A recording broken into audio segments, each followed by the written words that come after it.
The caregiver eligibility is for someone age 18 and older caring for a person who is age 60 and older, someone age 18 and older caring for a person with Alzheimer's or related disorders, dementia at any age.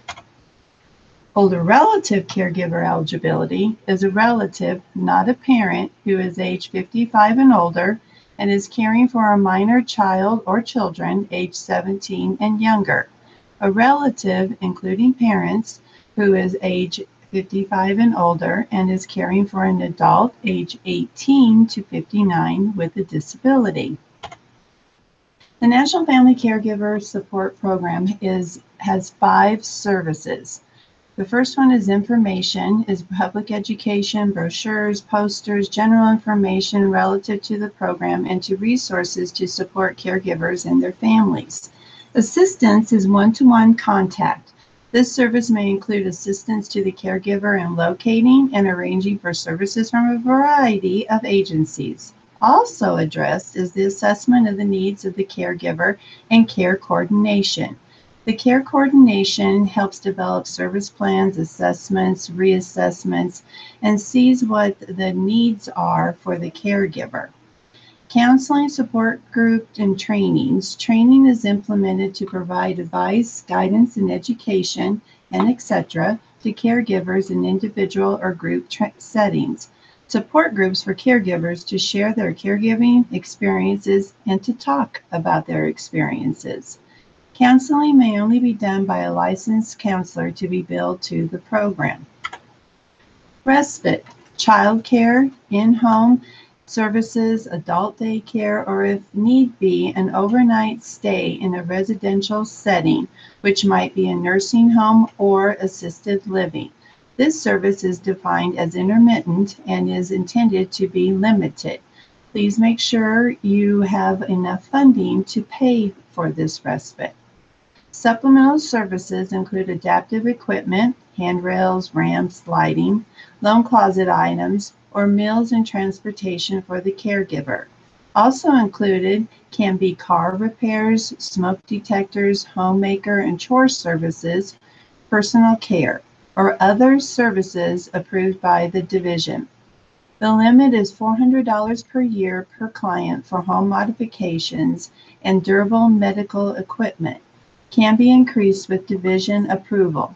Please make sure that you discuss this with your executive director to make sure you have enough money in the supplemental service budget area to be able to provide these services.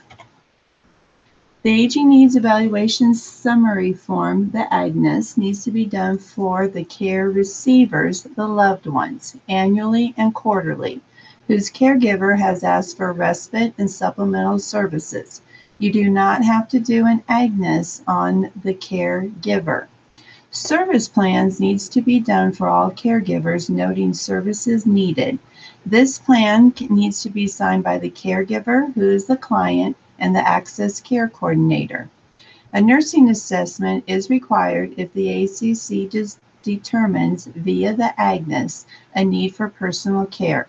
This assessment is required to be done by a licensed nurse, and if an LPN did the assessment, an RN or physician must also sign.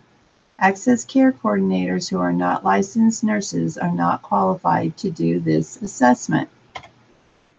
The National Family Caregiver Support Program has several forms.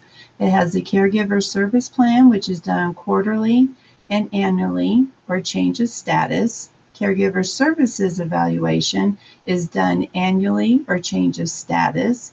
Caregiver Information Form is done annually or change of status. Caregiver Evaluation Form is done semi-annually or change of status. The Information Release Form is done annually or changes status. The Child Information Form for the older relative caregiver is done annually or change of status.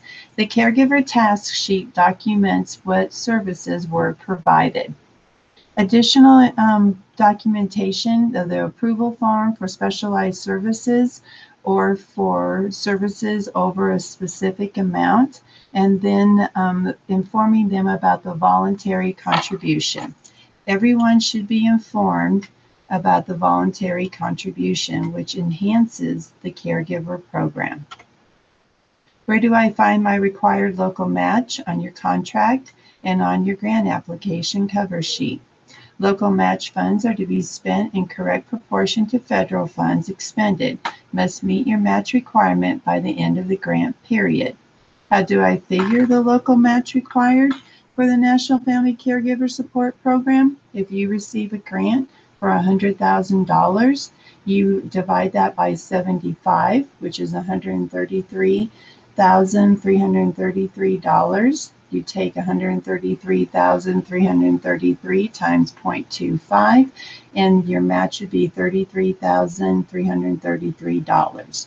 You can also take the $100,000 minus from the $133,333. This is our monthly invoice form, which I highly recommend you go and watch and listen the National Family Caregiver Support Program monthly invoice YouTube video. It talks about where you put the funding for program income, your local match using WSSB, local cash, your in-kind, and then the amount of money you have used in the 5 services that you say you will provide via the grant. The quarterly, you also have to remember you have to do quarterly financial and program reports. The first quarter is for October, November, and December, and that should equal what your October, November, and December monthly invoices are. This is the quarterly for the older relative caregiver financial report. Here is your local match, which is included in your grant application. I highly recommend you go and utilize that to make sure you are meeting your grant match requirements. Thank you for listening about the National Family Caregiver Support Program.